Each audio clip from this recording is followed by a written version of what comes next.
propose de commencer de façon un peu décalée avec un premier film de 3 minutes qui nous permettra de mieux comprendre ce projet. Hop, je lance la vidéo et on se retrouve dans 3 minutes.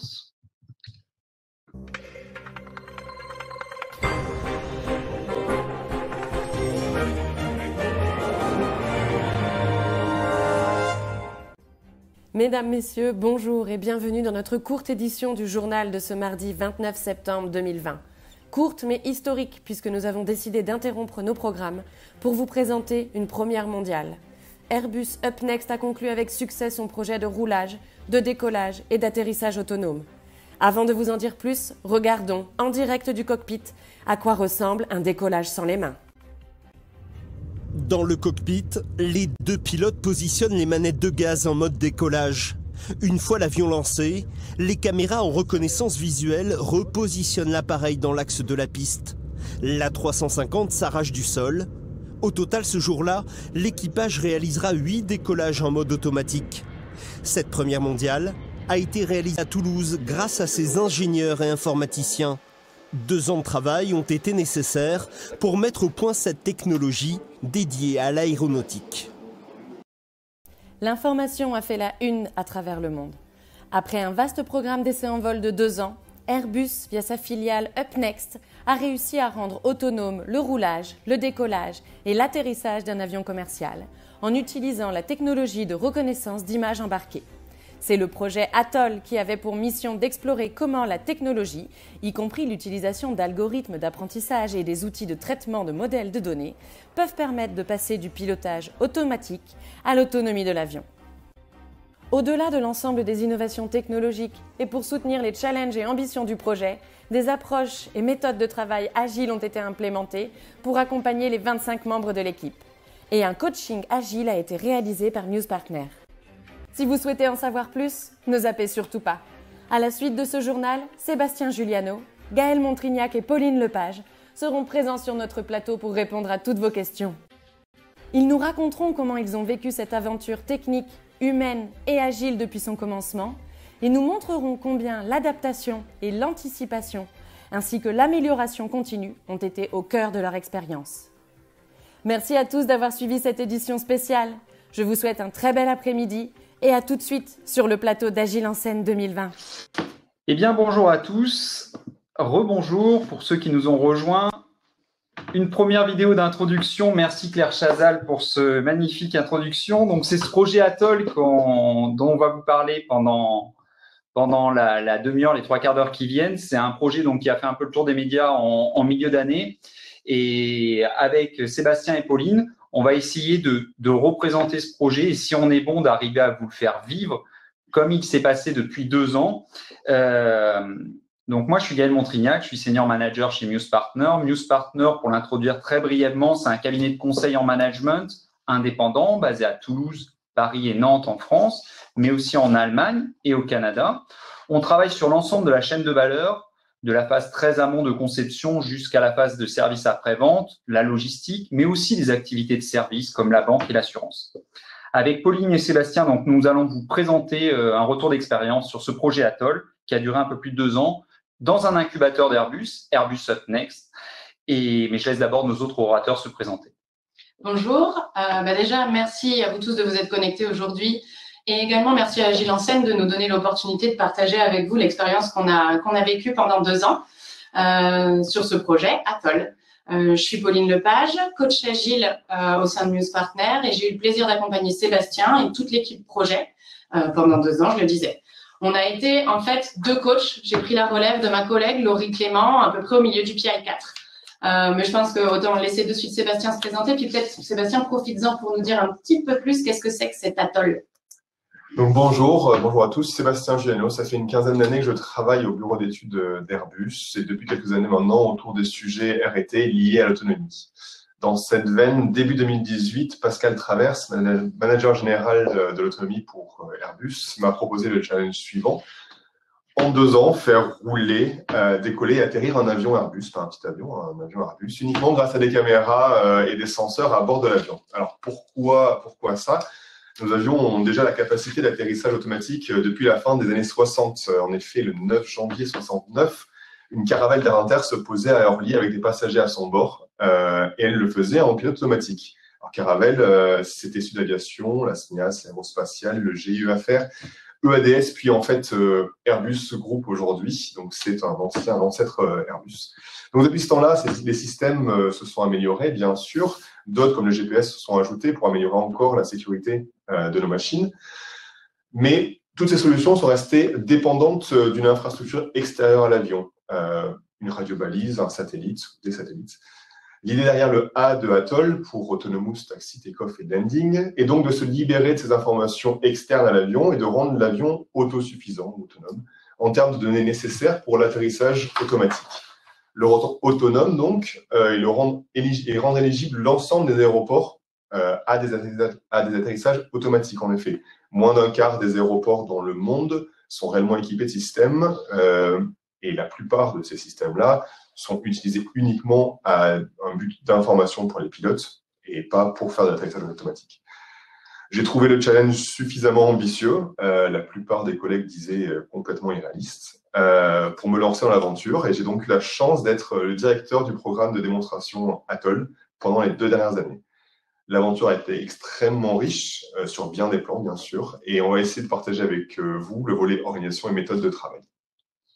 Avant de commencer, on a une personne supplémentaire à vous présenter. Je le dis avec des guillemets, vous allez très vite voir pourquoi. Elle s'appelle Edith, ça a été la mascotte du projet pendant 2 ans et on avait vraiment envie de l'inviter aujourd'hui. C'est finalement notre manière à nous aussi de faire un petit clin d'œil à toute l'équipe. Donc voilà, je vous laisse découvrir qui elle est. Bonjour à tous, je suis Edith. Je serai le maître de cérémonie lors de l'intervention de Sébastien, Gaël et Pauline. J'aurai donc le plaisir de leur poser toutes les questions qui vous permettront de comprendre les méthodes et pratiques agiles mises en place dans le projet Atoll. Alors, pour commencer, une question aussi vaste que simple. Pourquoi avoir géré ce projet en agile ? Alors merci Edith. Alors il y a une vraie volonté globale au sein d'Airbus, d'expérimenter les nouvelles méthodologies de travail. Et l'agile en fait forcément partie. Au-delà du potentiel phénomène de mode, les aspects gain de temps et d'efficacité projet sont forcément très intéressants. Et plus localement, le projet qui traite les problématiques d'un futur cockpit d'avion expérimente depuis plusieurs années l'agile à l'échelle, mais avec des contraintes liées à l'environnement R&T classique d'Airbus. En effet, Airbus, c'est une fabuleuse machine à produire des avions d'une qualité et d'une sécurité irréprochable. Elle est optimisée pour cela, et pas pour faire de l'R&T ou de l'exploration technologique. Dans le cas d'Atoll, on avait certes un planning très ambitieux, mais on savait qu'il ne bougerait pas. On avait 2 ans, 24 mois ou 730 jours pour faire notre démonstration, ou ne pas y arriver, mais on n'aurait pas un jour de plus. Idem pour le budget. L'idée était donc de tenir le planning et de livrer le plus que l'on peut en 2 ans avec nos ressources. Donc, j'ai voulu inscrire Atoll dans cette veine et dans cette vision, avec une volonté forte de ma part d'expérimenter la méthodologie plus largement et d'essayer réellement de tirer parti de la globalité des bénéfices en termes d'engagement de l'équipe, par exemple, de l'appropriation des objectifs par l'équipe, l'efficacité, la vitesse d'exécution rendue possible par la méthode. Atoll est un projet d'Airbus UpNext, un écosystème innovant, générateur d'avancées technologiques. Est-ce une pratique courante, tant au sein d'UpNext que d'Airbus, de gérer des projets en agile ? Alors, comme Gaël le disait en introduction, Atoll, ça a été fait dans UpNext, un écosystème particulier. C'est une filiale à 100% d'Airbus, où on a le devoir de faire bouger les lignes. Airbus nous a confié comme mission d'expérimenter. Notre raison d'être, en anglais, c'est Fly the Future of Aerospace, Incubate Talent and Inspire Airbus Transformation, inspirer la transformation d'Airbus. Nous devons d'être le troublion pour la R&T, alors qu'Airbus est la machine bien huilée pour sortir des avions à l'heure et en qualité irréprochable, comme je le disais tout à l'heure. C'est donc de l'expérimentation technologique, mais aussi méthodologique. C'était l'agile, entre autres, pour Atoll. Ça l'est aussi pour d'autres démonstrateurs chez UpNext, mais ça ne l'est pas forcément pour tous.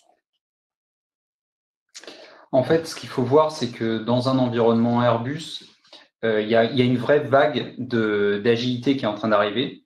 Par contre, c'est quand même une entreprise qui a une forte culture de gestion de projet, de cycle en V, de planification. Et il y a un changement qui est en train de passer, mais qui met un peu de temps.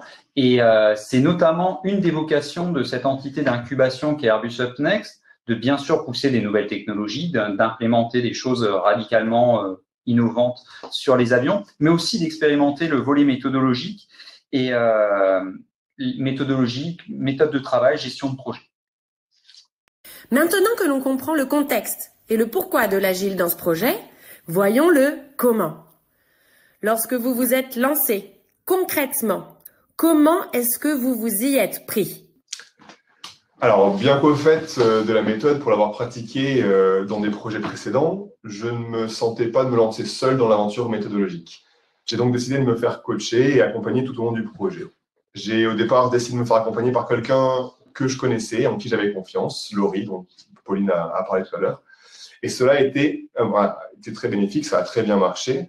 Avoir ce point de vue purement méthodologique, totalement extérieur à la problématique technique, je pense, était une véritable force. Ça n'a pas toujours été super fluide, il y a eu des incompréhensions entre certaines attentes techniques et des attentes méthodologiques, soyons honnêtes, mais je suis convaincu que cela nous a permis de nous challenger, autant techniquement que méthodologiquement, dans les deux sens, et dans tous les cas, d'arriver au résultat que l'on cherchait. C'était ça pour moi l'essentiel de ce qu'on cherchait.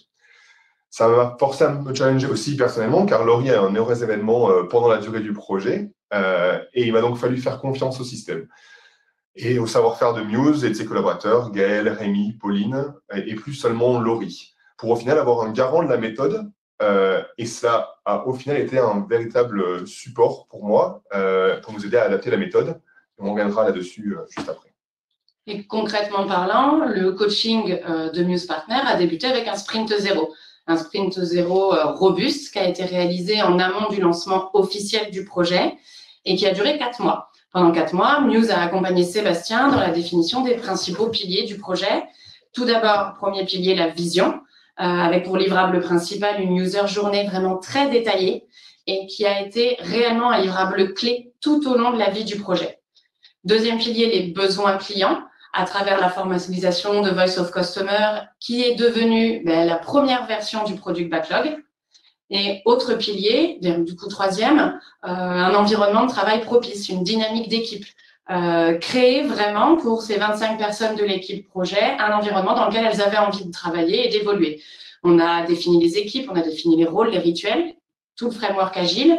On a formé les personnes, il y a eu la mise en place du visual management, le choix des outils informatiques, un peu tout ça, des team boosters, l'intégration des newcomers, voilà. Et la création d'une identité visuelle, forcément, vous l'avez déjà vu avec Edith, il y a eu plein d'autres choses, il y a eu pas mal de scribing, de faits, enfin voilà. Vraiment toute la création d'une dynamique d'équipe et d'un environnement propice. Après, en termes de timing, on est conscient de quelque chose, le sprint zéro sur Atoll, il a été plus long que la norme, on le sait. C'est pas ce qu'on préconise, mais par contre, on reste convaincu chez Muse Partner que c'est une étape qui est complètement fondatrice, quelle que soit l'échelle du projet, même pour une simple équipe Scrum, pour des projets beaucoup plus conséquents, même sur des frameworks plus importants. Pour nous, voilà, c'est une étape qui est primordiale, elle est fédératrice, elle permet de donner le cap, et c'est des bases solides pour que le projet puisse se lancer. Le challenge qui se présente dans un second temps, une fois que ce sprint zéro il est fait, c'est de continuer d'adapter tous ces livrables, de les maintenir dans le temps, de s'assurer qu'ils continuent de répondre aux besoins du client et aux besoins de l'équipe. C'est pour ça qu'on va aussi beaucoup vous parler d'adaptation du framework et d'adaptation du framework dans le temps dans cette conférence. Et Sébastien parlait tout à l'heure du garant de la méthode, que ce soit un coach agile, un RTE, un Scrum Master, tous à la fois, c'est eux qui portent la responsabilité de faire perdurer dans le temps tous ces éléments de sprint zéro et d'assurer que l'équipe, sur le long terme, continue d'adhérer à tout ça. Attendez. Vous dites avoir adapté la méthode ? Cela veut dire que vous n'avez pas fait 100% de l'agile ? Eh bien, si on est dogmatique, on pourrait dire non, on n'a pas fait 100% de l'agile, mais en fait, bien sûr que si, on est resté collé aux valeurs, aux principes même de l'agile. Donc, on n'a pas appliqué un framework exactement comme dans un livre, mais on a cherché à l'adapter à son environnement. On a cherché à garder l'essentiel même, les fondements même de l'agile, de la méthode. Donc, Pauline en parlait, un projet, une vision au service d'un client, une équipe soudée, responsabilisée, qui va dans le même sens, qui interagit avec son environnement, avec les clients aussi, pour délivrer régulièrement quelque chose qui a de la valeur pour le client, pas juste pour elle, pour se faire plaisir techniquement, mais qui va livrer. On a mis en place, bien sûr, la notion de cycle, assez importante dans l'agile, pour éviter un effet tunnel. Sébastien parlait de son 730 jours tout à l'heure, c'est pas 740, c'est pas 738. Il fallait qu'au bout d'un moment, régulièrement dans le projet et à la fin, on soit là. Donc, c'est complètement inenvisageable d'avoir cette notion d'effet tunnel. Pour cela, on a mis en place un projet autour d'objectifs agréés. On a mis en place cette notion de démo, de revue intermédiaire pour valider les livrables et recaler le besoin.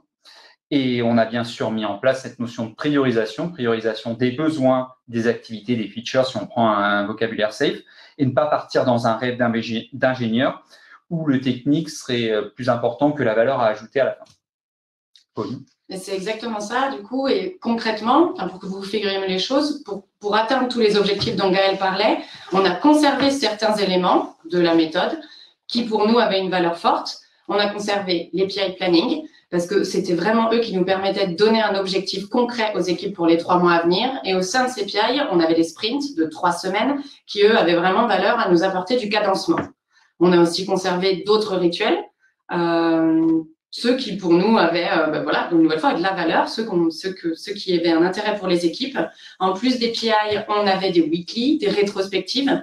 Sur ces rétrospectives, un point particulier, c'est qu'on s'est attaché sur les 2 ans à varier les exercices à chaque fois.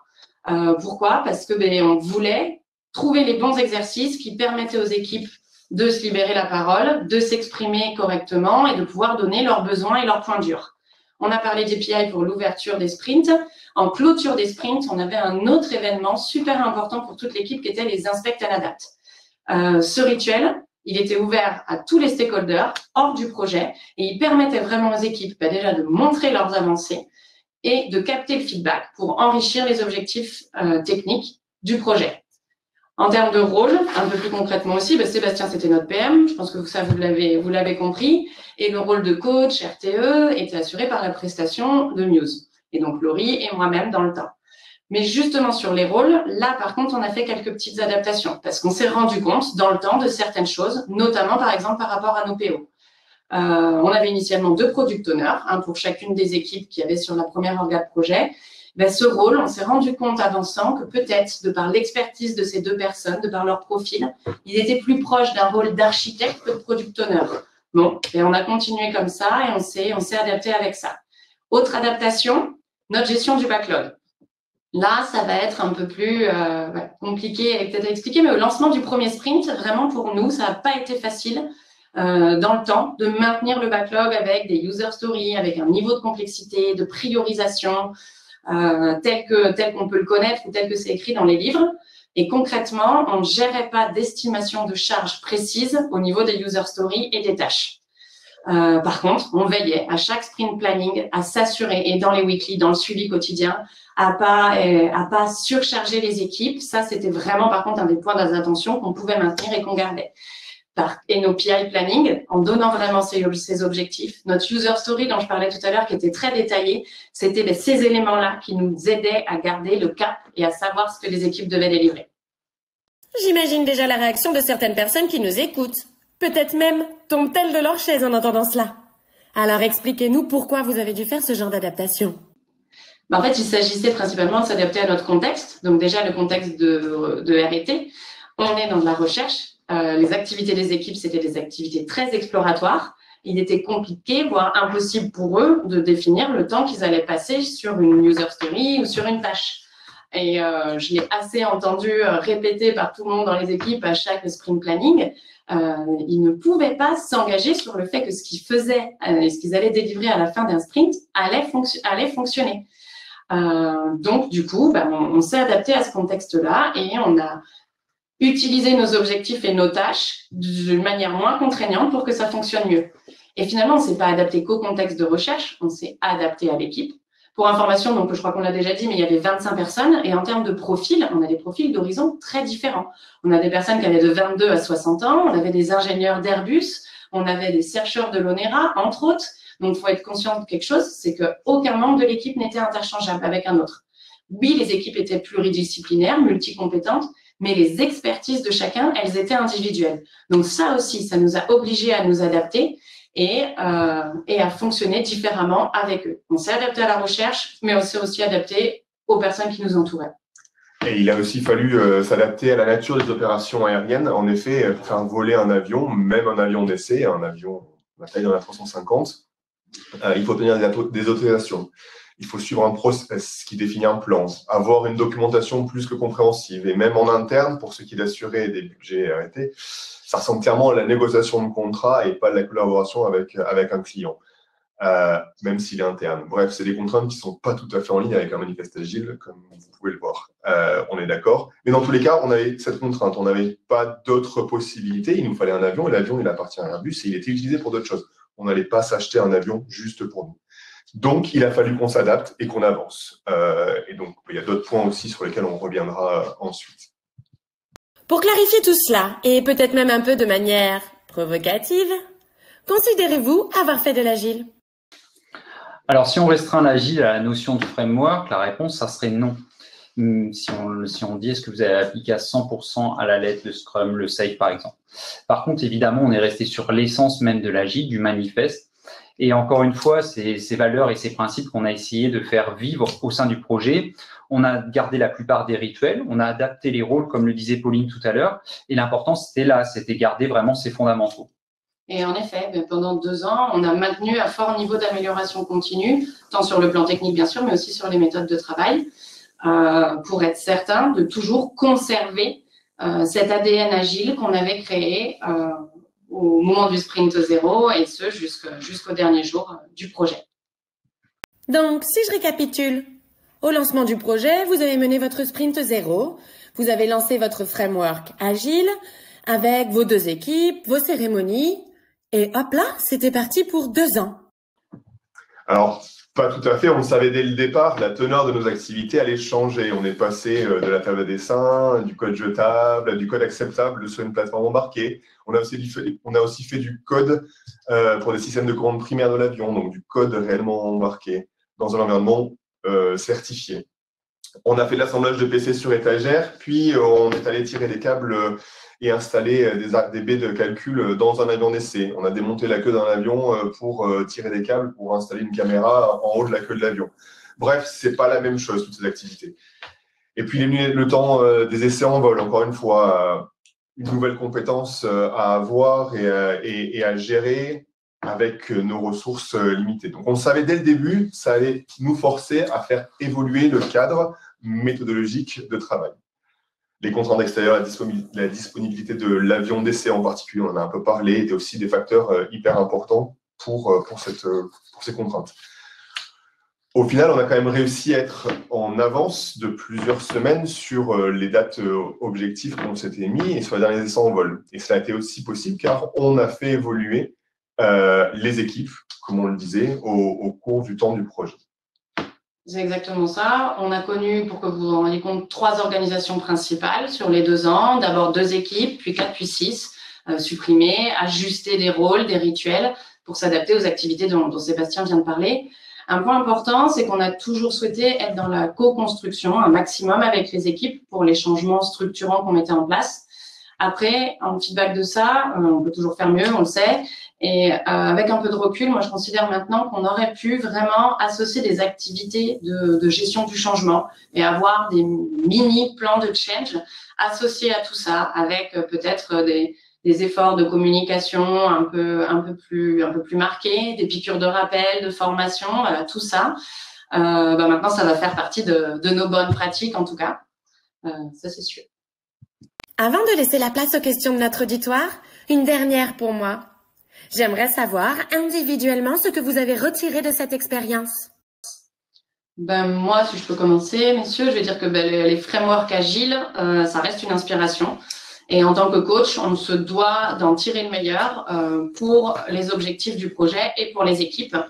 Et je suis également intimement convaincue, je parlais de change management il y a tout juste 2 secondes, qu'il y a de très fortes synergies entre les activités qu'on pratique sur des plans de change et l'agile, parce que c'est une transformation et que c'est quelque chose dont on peut tirer beaucoup de valeur. Et puis, pour finir, Atoll, ça reste pour moi une très belle expérience, très enrichissante, tant sur le plan professionnel que personnel. Moi, pareil, si j'essaie de prendre un pas de recul, pour moi, c'est déjà un projet très atypique. C'est de l'agile, c'est en hardware, c'est pas si standard que ça, avec des contraintes pas du tout agiles qui sont liées à l'environnement. Tu parlais d'essais en vol tout à l'heure, Sébastien, de certification. On a cherché avant tout à fédérer une équipe autour d'un projet commun, d'une ambition commune, une volonté de délivrer vite, montrer de changement, montrer de nouvelles apports technologiques, d'apporter quelque chose de nouveau. Il y a une notion de step change quand même dans ce projet-là. Et avec un planning fixé, c'est pas si simple que ça. Et l'agile, des fois, aide à ça, mais c'est pas si standard que ça. 730 jours versus 740, qui est pas la même chose. C'est une contrainte intéressante qui a été vraiment fondatrice dans le projet. La confiance aussi, c'est ce que je retiens aussi, c'est la confiance qu'on a eue entre ce client UpNext, Sébastien, et nous, tout au long du projet. On a vraiment fait les 2 ans, même un peu plus ensemble, parce qu'on avait commencé, on avait un peu anticipé avant, tout le long, avec plusieurs aussi coachs qui sont intervenus, et ça, c'était vraiment intéressant.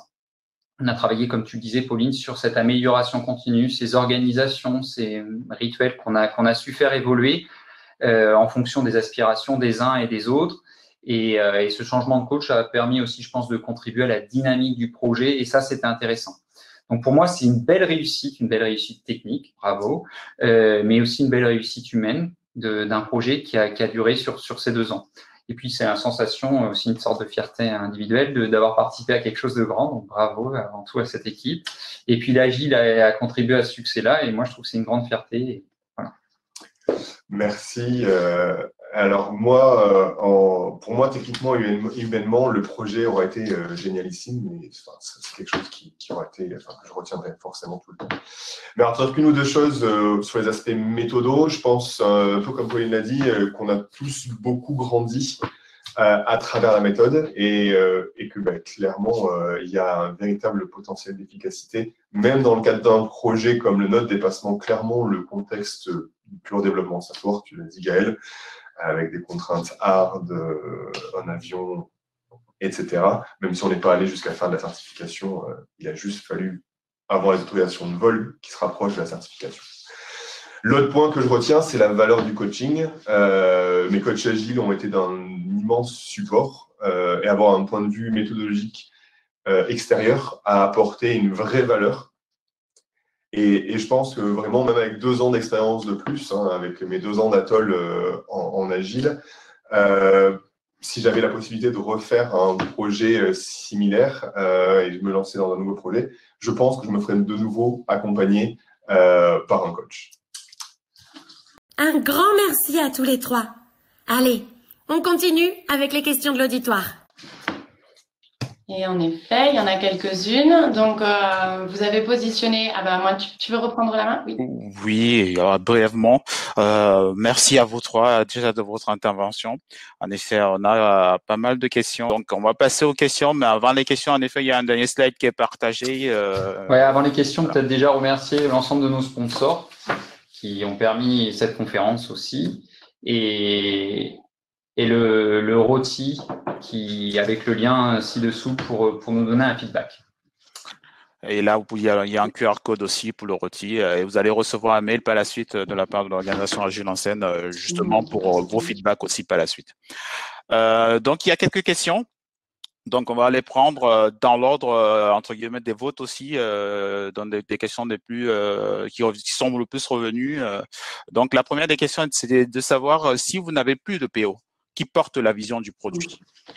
Si je vous disais, Sébastien, donc il était PM, démo leader au sein d'UpNext. Donc, c'était vraiment lui qui portait cette vision-là pour toute l'équipe. Et qui finalement endossait ce rôle. Et puis, je pense qu'on peut ajouter, il y a certains acteurs dont on n'a pas parlé, qui sont aussi notamment Pascal Traverse, pour ne pas le citer, qui est le honneur de la roadmap autonomie au sein d'Airbus Group, entre autres. Et voilà, qui était, alors qu'on pourrait qualifier de business owner, si on veut se raccrocher à des termes agiles.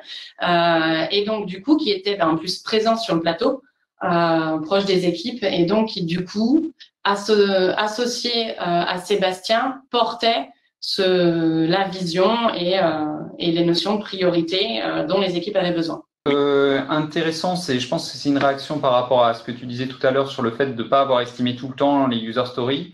Comment assuriez-vous de ne pas surcharger les équipes sans ces notions d'estimation, le pricing, l'estimation liée aux user stories ou aux features? Alors, je pense que du coup, on fonctionnait beaucoup. La chance qu'on avait, c'est que comme on était tous sur le même plateau, tous au même endroit tout le temps, déjà, on avait une relation de proximité forte et de confiance. Voilà, je pense qu'on pouvait le voir et se le dire, et les équipes remontaient vers Sébastien, vers n'importe qui en cas de. Ils savaient qu'ils avaient cette possibilité-là pour lever le petit doigt en cas de surcharge. Et après, malgré tout, on fonctionnait quand même. On avait une vision des activités par sprint, et on laissait toujours dans les sprint planning l'opportunité à chacun de dire donc ça je prends, je vais avancer dessus, ça je vais faire, et on utilisait un peu l'équivalent de stretch en fait finalement, et on les laissait eux sortir en disant bon ben ça non, ça passera pas. Voilà, c'était cette manière-là dont on gérait. Une question peut-être pour Sébastien. 25 personnes étaient distribuées sur combien d'équipes finalement? Et quand on se dit 25 personnes, tout à l'heure on utilise souvent le jargon utilisé par Safe. Est-ce que finalement ce n'était pas un framework un peu lourd? Alors, 25 personnes, c'était 25 personnes sur le plateau, j'allais dire sous le même contrat ou quasiment, mais on avait quand même aussi tout l'environnement Airbus, la partie essai en vol dont j'ai mentionné tout à l'heure. L'avion d'essai, on n'avait pas un pilote d'essai ou un équipage d'essai, c'est 5 personnes dans l'équipe, forcément. Donc, il y avait tout un écosystème autour. Donc, c'est 25 personnes corps, on va dire, et beaucoup d'autres autour. Après, c'est aussi pour ça qu'on a dit on avait adapté la méthode. Le framework, même le framework Safe, il y en a plusieurs selon la complexité et les volumes, etc. Donc, on a fait une version light et on a pris les choses qui nous paraissaient pertinentes pour nous. C'est ce qu'on a essayé de dire avec Pauline et Gaël tout à l'heure. Les parties qui nous semblaient, oui, c'était infaisable d'appliquer un Safe complet. Pour notre projet et pour d'aussi petites équipes. Pour revenir sur comment elles étaient distribuées, on a commencé par le distribuer en 2 équipes quand on a commencé le projet. Une équipe qui était plutôt sur les aspects vision,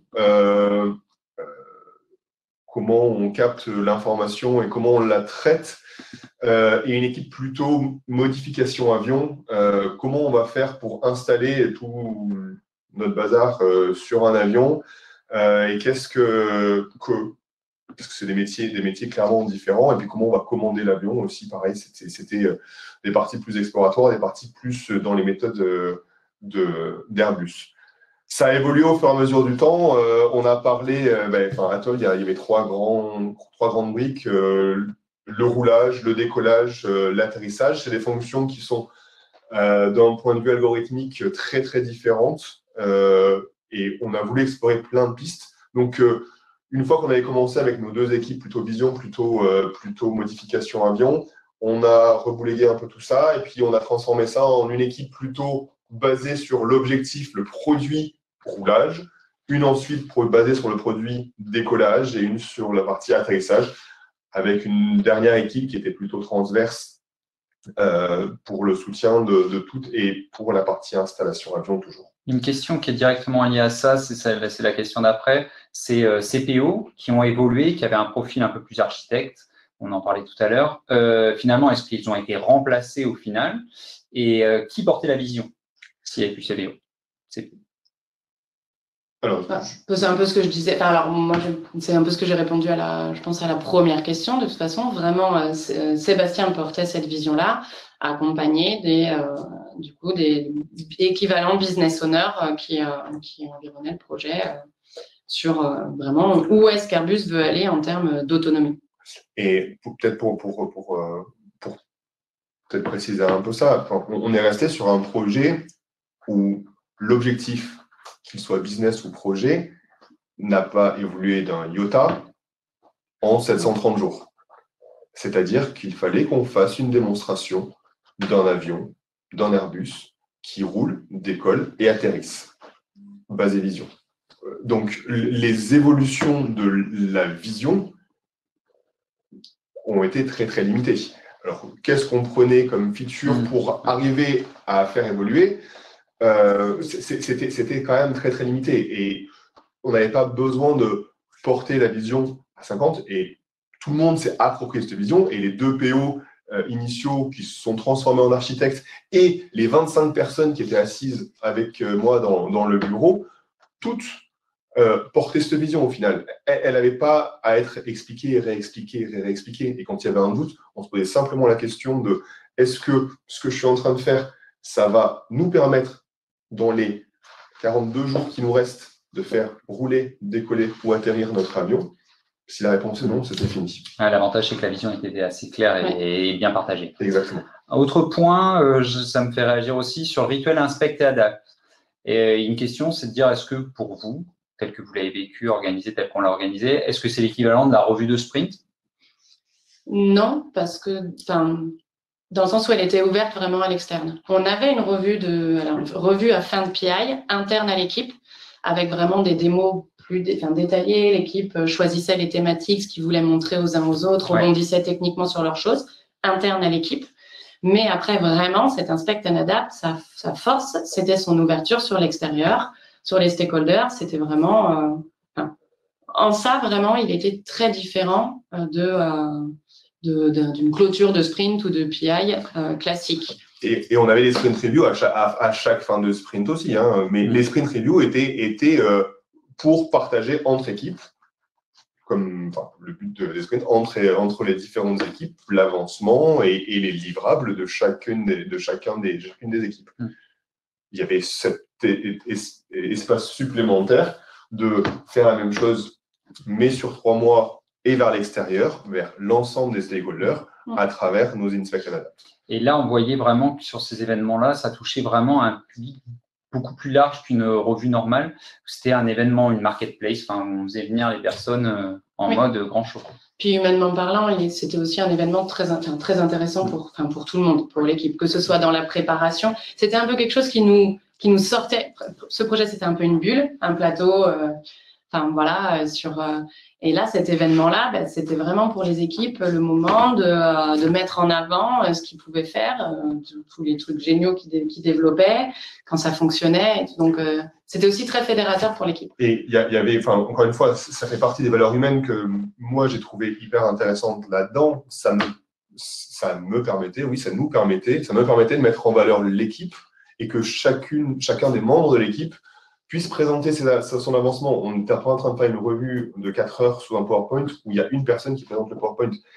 S'il y avait des gens qui techniquement étaient intéressés par certains points, ils allaient voir directement la personne de l'équipe et cette personne pouvait porter son message aussi profondément qu'elle le souhaitait et ça avait une vraie valeur en termes d'estime pour les personnes, en termes de reconnaissance pour les personnes, ou de valeur pour le client, parce que le client avait autant de détails que ce qu'il souhaitait.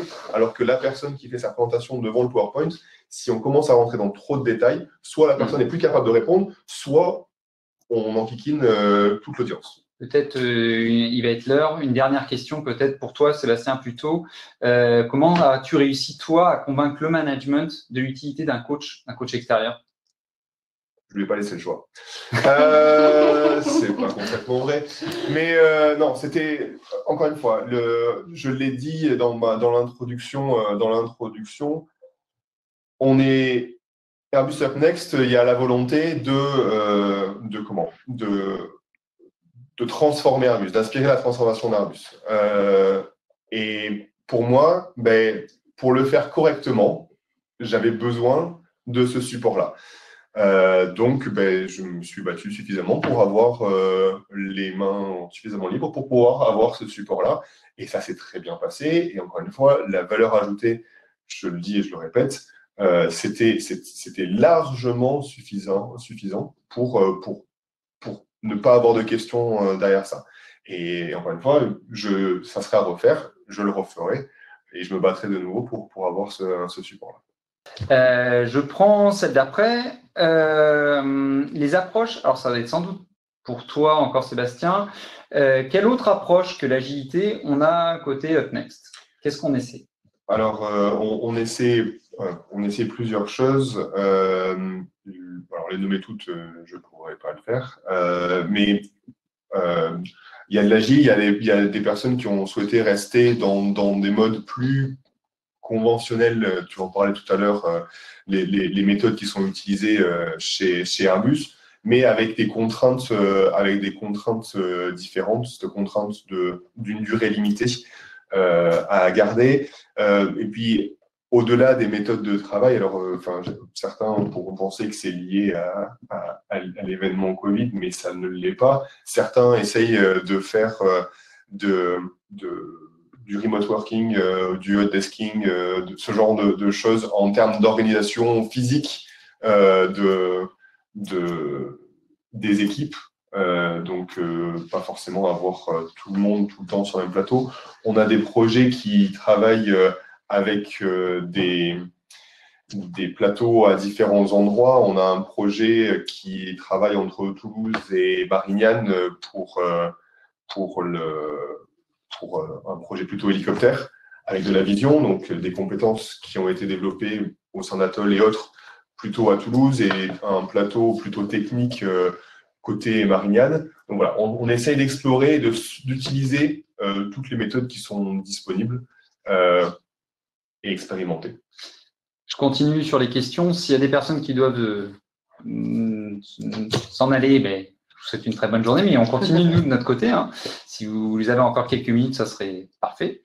Les coachs vont partir. Vous avez une relève en interne. Bon, celle-là, en fait, le projet y répond déjà un petit peu parce que le projet, il a 2 ans. Donc, les coachs, ils sont restés jusqu'à la fin du projet, complètement jusqu'au dernier événement de communication, notamment de ce projet.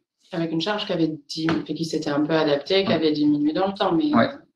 Après, il y a d'autres projets, comme le disait Sébastien, il y a d'autres projets qui repartent encore avec des coachs, parfois externes.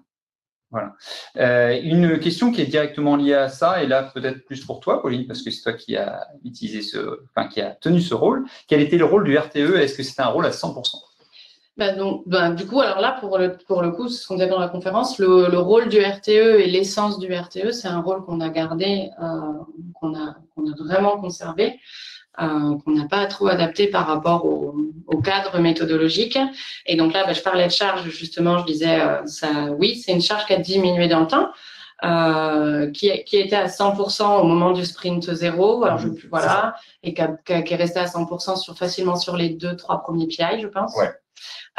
Techniquement, on est resté à 100% sur les 6 premiers mois. On a commencé le 1er juin 2018 et jusqu'à fin décembre 2018, on avait un RTE à 100%. Et ensuite, on est passé globalement à 50% sur l'année suivante, sachant que c'était plus chargé en début d'année, un peu moins sur la fin de l'année, et ça a évolué comme ça au cours du temps. C'est ça. Et on a quelques petits announcements. Bon, ça n'a pas l'air de s'être fermé. Okay. Non, plutôt attendu.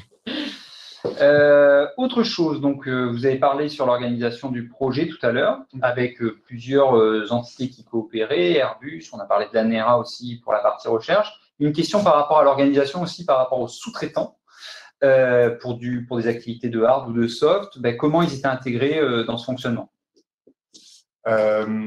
Alors, il y a une partie. Il y a eu très peu de sous-traitance dans la partie cœur, dans les 25 dont on parlait tout à l'heure. Je parlais plus de partenariat. On a parlé des gens de NERA tout à l'heure. C'était plus un partenariat. On avait 2 personnes qui étaient en sous-traitance pure sur des activités plutôt liées à la gestion des vidéos même, puisqu'on a traité beaucoup de vidéos. On a au final enregistré plus de 450 heures de vol sur je ne sais plus combien de dizaines de vols d'essai différents, sur 5 machines différentes, etc., etc. Donc, il y avait beaucoup de traitement, de pré-traitement de la donnée. Donc là, il y a eu 2 personnes qui nous ont aidés à ça. Après, comme je le disais, il y a tout l'écosystème Airbus, la partie modification de l'avion ou création de hard pas certifiable, qualifiable pour faire voler sur un avion d'essai. Ça a été laissé en grande partie au Airbus classique et eux avaient de la sous-traitance dans certains cas. Mais la volonté d'Airbus Next, c'est de limiter au maximum la partie sous-traitance et réellement d'inclure tout le monde dans l'équipe. La sous-traitance de capacité, bien sûr, j'entends, la spécialité, comme des coachs agiles, ben, là, ça fait des sens d'avoir des coachs. Un truc intéressant, parce que je pense que ce n'est pas du tout si courant dans un monde agile. Avant le projet, tu avais prévu un budget, il y avait un délai, ça c'était clair, un objectif macro. Ben, si on fait le bilan à la fin, est-ce que tu as explosé ton budget? Est-ce que tu as tenu les livrables? Est-ce que la valeur finalement escomptée a été au résultat? Alors, sans donner les chiffres forcément, mais oui, on est rentré dans le budget. On a été même assez largement en dessous du budget pour des raisons techniques qui font qu'on a choisi d'utiliser des avions qui volaient tous les jours pour les essais en vol normaux. En fait, on a la chance, hein, c'est tout bête, mais un avion, quand il part faire un essai en vol, quel qu'il soit, un essai moteur, un essai cabine, un essai avionique, et ben, il va rouler, il va décoller, il va atterrir. Et puis en fait, il s'en fout de rouler, décoller, atterrir. Ce qu'il veut, c'est être en vol pour faire ses essais. Donc, on a équipé plusieurs avions et ça nous a coûté juste le coût d'installation et pas forcément le coût de l'essai, ce qui nous a permis d'économiser pas mal. Donc, en termes de budget, on est resté dans nos coûts. En termes de valeur livrée, on n'est pas loin des 100%. La seule chose qu'on n'a pas fait, c'était que dans le user journée qu'on avait initié, on voulait faire la partie roulage complètement en autonome et on a fait au final que la partie directionnelle en autonome. On n'a pas fait la partie freinage, accélération, freinage. Alors accélération, on n'en avait pas besoin. Les moteurs, à partir du moment où ils sont en marche, ils poussent l'avion suffisamment pour faire un roulage, même si c'est lent. Par contre, la partie freinage, pour des raisons safety, parce qu'une panne du système de freinage automatique aurait pu induire de gros soucis sur un avion d'essai. On avait quand même 5 personnes à bord de cet avion. On n'a pas eu l'autorisation de le faire dans les temps impartis. Il aurait fallu s'autoriser, enfin, il aurait fallu beaucoup plus de temps parce que c'était beaucoup de process juste pour s'autoriser à faire cette démonstration-là. Donc, c'est la seule partie, c'est la partie gestion de la vitesse en purement automatique qu'on n'a pas développée dans Atoll, mais c'est une fonctionnalité qui existe déjà sur nos avions pour la partie freinage automatique à l'atterrissage. Donc, c'est vraiment une question de safety et de durée du projet. On risquait de dépasser la durée du projet, donc j'ai décidé de ne pas implémenter ça quand on nous a dit pas OK pour le faire dans la durée impartie. Autre question, alors qui est revenue plusieurs fois, est-ce qu'on applique le no estimé? Tout à l'heure, tu as évoqué la notion que l'ensemble des user stories n'était pas estimé. Par contre, on demandait quand même l'engagement. Comment vous y êtes pris par rapport à cette non-estimation des users? Je pense que c'était presque un niveau de confiance en fait. Chaque personne, comme je disais, les gens n'étaient pas interchangeables. Donc on avait vraiment une user story, une tâche qui était sur une personne et rarement distribuée ou rarement quelqu'un d'autre qui pouvait contribuer à une autre. Et du coup, c'était vraiment les discussions qu'on pouvait avoir avec chaque membre d'équipe dans les sprint planning. Donc, ce no estimate, c'était eux qui nous le disaient, ben, ça, moi, je ne sais pas l'estimer. Enfin, c'était eux qui le mettaient.